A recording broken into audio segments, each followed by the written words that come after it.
Touring talkies ரசிகர்களுக்கு வணக்கம். வாங்க லஞ்ச் நிகழ்ச்சிக்கு போகலாம்.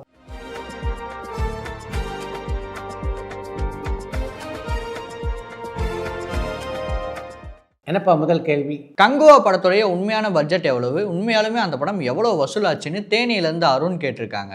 கங்குவா படத்துடைய மொத்த பட்ஜெட் எவ்வளவு அப்படின்னு துல்லியமாக தெரியல. ஆனால் அந்த படத்துக்காக செலவிடப்பட்ட தொகையில் 60-70% கூட அந்த படம் பெற்றுத்தரவில்லை அப்படின்றது தான் உண்மை. டிமாண்டி காலனி 2 படத்துக்கு அப்புறம் அருள்நிதி பற்றி எந்த அப்டேட்டும் வரலையே, அவர் இப்போ என்ன செய்கிறாருன்னு பரமன் வேலூர்லேருந்து கேட்டிருக்காங்க. டிமாண்டி காலனி 2 படத்துக்கு பின்னால் ராம்போ அப்படின்ற ஒரு படத்தில் அருள்நிதி நடித்தார். அந்த படத்தை இயக்கியவர் முத்தையா. அந்த படம் சன் நெக்ஸ்டில் நேரடியாக ஒளிபரப்பு செய்யப்பட்டது. இப்போ டிமாண்டி காலனி பார்ட் 3ல் நடித்து கொண்டிருக்கிறார். மிக விரைவிலேயே அந்த படம் வெளியாக இருக்கிறது. பராசக்தி படத்தை பற்றி பேசுகிறப்ப எல்லாருமே சிவகார்த்திகேயனை மட்டும்தான் மென்ஷன் பண்ணுறாங்க. சீனியர் நடிகரான ரவிமோகன் பற்றி யாருமே பேச மாட்டேங்கிறாங்களே, இதற்கு காரணம் என்னன்னு கண்ணன் திருநெல்வேலியிலேருந்து கேட்டிருக்காங்க. ஒரு திரைப்படத்தை பற்றி பேசும்போது பெரும்பாலும் அந்த படத்துடைய கதாநாயகனை பற்றி தானே பேசுவாங்க. படம் வெளியானதுக்கு பின்னால் ரவிமோகனுடைய நடிப்பை பார்த்துவிட்டு அவரை பற்றி பல பேர் பேச வாய்ப்பு இருக்குது. ஆனால் ஆரம்பத்தில் எப்போவுமே பார்த்தீங்கன்னா கதாநாயகனை பற்றி தான் அதிகமாக பேச்சுகள் இருக்கும். லதா மங்கேஷ்கர் எதனால் தமிழில் அதிக பாடல் பாடலை, அதிக சம்பளமா இல்லை வெங்கட் பிரபு பெரியப்பாவோட ஆதிக்கமானு சந்தனகுமார் சென்னையிலேருந்து கேட்டிருக்காங்க. லதா மங்கேஷ்கர் அதிகமாக தமிழில் பாடாததுக்கு அவருடைய சம்பளம் அதிகமாக இருந்ததெல்லாம் காரணமாக சொல்ல முடியாது. அவர் ஒரு பரபரப்பான பாடகியாக மும்பை படகுலியில் இருந்தார். அது போக எப்போதாவது தான் இங்கே வந்து பாடக்கூடிய ஒரு சந்தர்ப்பம் அவருக்கு அமைந்தது. கலைஞர் கருணாநிதி அவர்கள் வசனம் எழுதிய பராசக்தி படத்தை இப்போ எந்த ஓடிடி தளத்தில் பார்க்கலாம்னு வினித் தேவிப்பட்டினத்துலேருந்து கேட்டிருக்காங்க. கலைஞர் கருணாநிதியினுடைய கதை வசனத்திலும் நடிகர்களும் சிவாயனுடைய நடிப்பிலும் உருவான பராசக்தி திரைப்படத்தை அமேசான் ஓடிடி தளத்தில் நீங்கள் பார்க்கலாம். அதை தாண்டி இன்னொரு நல்ல விஷயத்தையும் உங்களுக்கு சொல்லணும் அப்படின்னு நினைக்கிறேன். பராசக்தி ஒரு கருப்பு வெள்ளை படம் அப்படின்றது உங்களுக்கு நல்லா தெரியும். அந்த படத்தை மக்கள் வண்ணத்திலே கண்டு ரசிக்க வேண்டும் என்பதற்காக நம்முடைய மாண்புமிகு துணை முதலமைச்சர் உதயநிதி ஸ்டாலின் பெருமுயற்சி எடுத்துக்கொண்டு அதை வண்ணத்தில் மாற்றியிருக்கிறார். மிக விரைவிலேயே பராசக்தியை வண்ணத்தில் நீங்கள் கண்டுகளிக்கக்கூடிய வாய்ப்பு உங்களுக்கு கிடைக்கும். நடிகர் நாகேஷ் அவர்கள் டபுள் ஆக்ஷனில் நடிச்சிருக்காரான்னு கடலாடியிலேருந்து பாலசுப்ரமணியம் கேட்டிருக்காங்க. நாகேஷை பொறுத்த வரைக்கும் ரெட்டை வேஷம் மட்டும் இல்லை, 3 வேஷத்தில் கூட நடித்திருக்காரு. அனுபவி ராஜா அனுபவி படத்தில் ரெட்டை வேஷத்தில் நடித்த நாகேஷ் பணக்கார குடும்பம் படத்தில் 3 இடங்களில் நடித்திருக்கிறார். தியேட்டரில் ப்ராப்பர் டைமில் படத்தை ஸ்டார்ட் பண்ணாமல் இருக்கிறது, இன்டர்வலில் அதிக ஆட்ஸ் போகிறது, இதை பற்றியெல்லாம் திருப்பூர் சுப்பிரமணியம் அவர்கள்கிட்ட பேசணும்னு சொல்லியிருந்தீங்க. அதை பற்றி நீங்கள் எதாவது டிஸ்கஸ் பண்ணிங்களான்னு பெருந்தமிழன் பாண்டிச்சேரியிலேருந்து கேட்டிருக்காங்க. கடந்த முறை திருப்பூர் சுப்பிரமணியத்தை சந்தித்த போது இதை பற்றியெல்லாம் பேசக்கூடிய வாய்ப்பு அமையலை. அடுத்த சந்திப்பில் நிச்சயமாக அதை பற்றியெல்லாம் அவர்கிட்ட பேசுகிறேன். இப்போ வரைக்கும் ஓடிடியில் அதிக விலைக்கு வாங்கப்பட்ட படம் எதுன்னு ஈஸ்வரி ஒசூர்லேருந்து கேட்டிருக்காங்க. இப்போதைக்கு மிக அதிகமான விலைக்கு ஓடிடி உரிமையில் விற்கப்பட்ட படம்னா அது துரந்தர் ஹிந்தி படம் தான். 285 கோடி ரூபாய்க்கு அந்த படத்தினுடைய ஓடிடி உரிமைகள் விற்கப்பட்டிருக்கின்றன. சித்ரா சார், நீங்கள் டைரக்ட் பண்ண இல்லைன்னா ப்ரொடியூஸ் பண்ண படங்களில் எந்த படத்தை ரீரிலீஸ் பண்ண ஆசையாக இருக்கீங்கன்னு அமிர்தேஸ்வரன் குவைத்திலேருந்து கேட்டிருக்காங்க. நான் தயாரித்து இயக்கிய படத்தில் சூரசம்ஹாரம் படத்தை மறுவெளியீடு செய்ய வேண்டும் அப்படின்ற எண்ணம் இருக்கிறது. அதற்கான முயற்சியில் ஈடுபட்டிருக்கேன். மிக விரைவிலே அதை வெளிக்கொண்டு வர வாய்ப்பு இருக்குது. எமி ஜாக்சன் இனி தமிழ் படங்களில் நடிக்க மாட்டாரான்னு சங்கீதா திருவண்ணாமலையிலேருந்து கேட்டிருக்காங்க.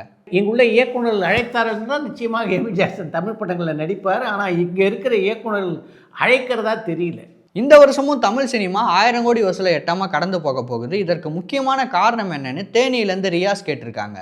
இந்த 1000 கோடி ரூபாய் வசூலை பற்றி நம்முடைய நிகழ்ச்சியில் பலமுறை நான் பேசியிருக்கேன். 1000 கோடி ரூபாய் ஒரு தமிழ் படத்துடைய வசூல் எட்ட வேண்டும் என்றால் இந்தியா முழுமைக்கும் மிகப்பெரிய வெற்றி அந்த படம் அடையணும். குறிப்பாக வட இந்தியாவில் மிகப்பெரிய வெற்றி அடையணும். அப்போ தான் அந்த படம் 1000 கோடி ரூபாய் வசூலை தொட முடியும். இப்போதைக்கு அப்படிப்பட்ட படங்கள் எதுவும் வரல அப்படின்னு உங்களுக்கு நல்லா தெரியும். 2026ஆம் ஆண்டில் அந்த இலக்கை தொட முடியுமா அப்படின்னு பார்ப்போம். தமிழ் சினிமாவில் ரஜினி கமலை தாண்டி தனுஷ் மட்டும்தான் ஒரு பேன் இந்தியா ஸ்டாராக உருமாறி இருக்காரு. ஏன் மற்ற ஆக்டர்ஸ் யாருமே பேன் இந்தியா ஸ்டாராக ட்ரை பண்ணலைன்னு பரமன் வேலூர்லேருந்து கேட்டிருக்காங்க. எந்த ஒரு நட்சத்திரமும் எந்த ஒரு மொழியிலும் பிரபலமாக வேண்டும் என்றால் அவர்களுக்கு சரியான சந்தர்ப்பங்கள் அமையணும், நல்ல நல்ல படங்கள் அமையணும். அப்படி அமைஞ்சாதான் அவங்க அந்த மொழியில் பிரகாசிக்க முடியும். அப்படிப்பட்ட வாய்ப்புகள் ரஜினிக்கு, கமலுக்கும், தனுஷுக்கும் கிடைத்த மாதிரி மற்ற நடிகர்களுக்கு கிடைக்கல. பக்தி படங்கள், புராண படங்களை பேன் இந்தியா படமாக எடுக்கும்போது எல்லா மாநிலத்திலும் வரி சலுகை கிடைக்குமான்னு சந்தனகுமார் சென்னையிலேருந்து கேட்டிருக்காங்க.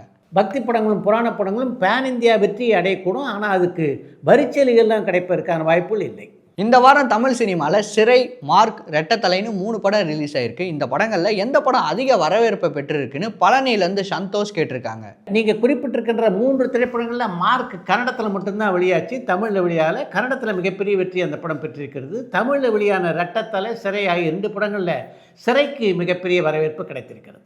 நெல்சன் பிளட்டி பெக்கர் படத்துக்கு அப்புறம் எந்த படத்தையும் ப்ரொடியூஸ் பண்ணலையான்னு பல்லவி ராமேஸ்வரத்துலேருந்து கேட்டிருக்காங்க. பிளட்டி பெக்கர் படத்தினுடைய தயாரிப்பு அனுபவம் நெல்சன் ரசிக்கும்படியாக அமையலை. அதனால தான் உடனடியாக அவர் படம் எடுக்கலை அப்படின்னு நினைக்கிறேன். ஆனாலும் எதிர்காலத்தில் அவர் படம் எடுக்க வாய்ப்புகள் இருக்குது.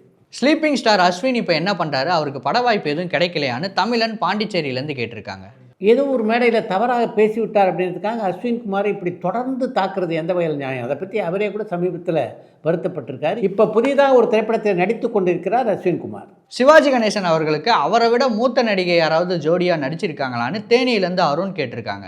தன்னை விட 3 வயது மூத்தவரான பானுமதியோடு பல திரைப்படங்களில் இணைந்து நடித்திருக்கிறார் நடிகர் சிவாஜி கணேசன். நடிகர் சிவாஜி கணேசன் பிறந்த ஆண்டு 1928 அப்படின்றதை நீங்கள் அறிவீர்கள். பானுமதி 1925ஆம் ஆண்டிலே பிறந்தவர். ஜனநாயகன் படத்துடைய ஆடியோ லான்ச்சை லைவ் டெலிகாஸ்ட் பண்ண ஏற்பாடு பண்ணியிருக்காங்களான்னு பரமன் வேலூர்லேருந்து கேட்டிருக்காங்க. ஜனநாயகன் படத்தினுடைய பாடல் வெளியீட்டு விழாவை நேரலையிலே நீங்கள் பார்ப்பதற்கான வாய்ப்புகள் இல்லை. ஜனவரி மாதம் அந்த நிகழ்ச்சியை ஜி டிவி ஒளிபரப்பு இருக்கிறது, அப்போ பார்க்கலாம். எம்ஜிஆர் அவர்களுடைய மறைவுக்கு அப்புறம் அவருடைய பொருள் ஏதாவது ஏலம் விடப்பட்டதான்னு சங்கீதா ராமேஸ்வரத்துலேருந்து கேட்டிருக்காங்க. மக்கள் தலைவர் எம்ஜிஆருடைய மறைவுக்கு பின்னாலே அவருடைய பொருள் எதுவும் ஏலம் விடப்பட்டதாக தெரியல.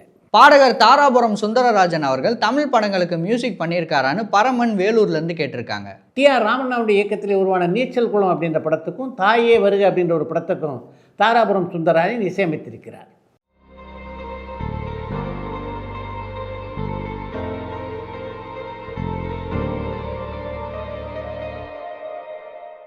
கன்னட நடிகை கே அஸ்வத்தாமா தமிழ் படங்களில் நடிச்சிருக்காங்களான்னு கடலாடியிலேருந்து பாலசுப்ரமணியம் கேட்டிருக்காங்க. 1937ஆம் ஆண்டிலே வெளியான சிந்தாமணி அப்படின்ற திரைப்படத்தில் தான் அஸ்வத்தாமா அறிமுகமானார். அந்த படம் ஓராண்டுக்கு மேலாக ஓடி மிகப்பெரிய வசூல் சாதனையை செய்தது. அஸ்வத்தாமாவை பொறுத்த வரைக்கும் கொஞ்சம் கன்னடம் கலந்த தமிழில் தான் அவர் பேசுவார். ஒரு காலகட்டத்தில் சரோஜி தேவி தமிழ் அப்படின்னு ஒன்று இருந்தது மாதிரி அந்த காலகட்டத்தில் அஸ்வத்தாமா தமிழும் இருந்தது. அதுவும் ரசிகர்களால் மிகவும் விரும்பப்பட்டது அப்படின்னு தான் சொல்லணும். அஸ்வத்தாமா நடித்த கடைசி திரைப்படமாக 1939ஆம் ஆண்டிலே வெளியான சாந்த சகுபாய் படம் அமைந்தது. அடுத்து இன்று ஒரு தகவல். மெல்லிசை மன்னர் எம்.எஸ். விஸ்வநாதன் உதவியாளராக இருந்து அதற்கு பின்னாலே இசையமைப்பாளராகி பல மலையாள திரைப்படங்களுக்கு இசையமைத்தவர் தான் ஷியாம். தன்னை எப்படியெல்லாம் எம்.எஸ். விஸ்வநாதன் மெருகேற்றினார் என்பதை பற்றி அவர் ஒரு பத்திரிகை பேட்டியிலே பகிர்ந்து கொண்டிருக்கிறார். எம்.எஸ். விஸ்வநாதனுடைய இசைக்குழுவிலே வயலின் கலைஞராக பணியாற்றினான். முதல்ல பார்த்தீங்கன்னா பின்வரிசையில் தான் அமர்ந்திருந்தேன். ஒரு காலகட்டத்தில் என்னை முன்வரிசைக்கு கொண்டு வந்தது மெல்லிசை மன்னர் எம்.எஸ். விஸ்வநாதன் தான். கலைக்கோயில் அப்படின்னு ஒரு படம். அந்த படம் முழுக்க பார்த்தீங்கன்னா கர்நாடக சங்கீதத்தின் அடிப்படையிலே அமைப்பட்டிருந்தது. அந்த படத்துக்கான பாடல் பிரிவின் போது என்னை வயலின் வாசிக்க சொன்னார் மெல்லிசை மன்னர் எம்.எஸ். விஸ்வநாதன். என்னை பொறுத்த வரைக்கும் நான் ஒரு வெஸ்டர்ன் வயலினிஸ்ட். கர்நாடக இசை அந்த அளவு அழகாக என்னால் வாசிக்க முடியுமா என்ற சந்தேகம் எனக்கு எழுந்தது. உன்னால் நிச்சயமாக முடியும் அப்படின்னு என்னை தட்டி கொடுத்து என்னை வாசிக்க செய்தவர் எம்.எஸ். விஸ்வநாதன். அந்த பாடலுக்கு வாசித்ததுக்கு பின்னால் தான் இந்த அளவுக்கு அவர் நம்பிக்கை வச்சுக்கிறார். அப்படி இருக்கும்போது கர்நாடக இசையும் நாம் கற்றுக்கொள்ள வேண்டும் என்ற எண்ணம் எனக்கு தோன்றியது. அதற்கு பின்னால் லால்குடி ஜெயராமனிடம் சேர்ந்து வயலின் இசையை கற்றேன் என்று ஒரு பேட்டியிலே பதிவு செய்திருக்கிறார் ஷியாம். ஒரு காலகட்டத்தில் வயலினில் வெஸ்டர்ன் இசையும் கர்நாடக இசையும் என்னால் வாசிக்க முடிந்ததனால் அதுக்கு காரணம் அந்த மாமேதை எம்.எஸ். விஸ்வநாதன் தான் என்று நன்றியுடன் பதிவு செய்திருக்கிறார் இசையமைப்பாளர் ஷியாம்.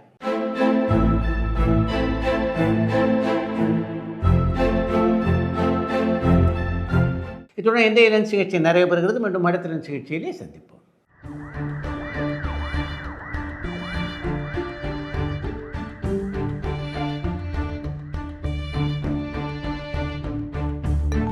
பரபரப்பான சினிமா செய்திகள், நட்சத்திரங்களின் பேட்டிகள், சினிமா வரலாறு ஆகியவற்றை பார்க்கவும் படிக்கவும் உங்களுக்கான இணையதளம் touringtalkies.co. டூரிங் டாக்கிஸ் சேனலை லைக் பண்ணுங்க, ஷேர் பண்ணுங்க, சப்ஸ்கிரைப் பண்ணுங்க.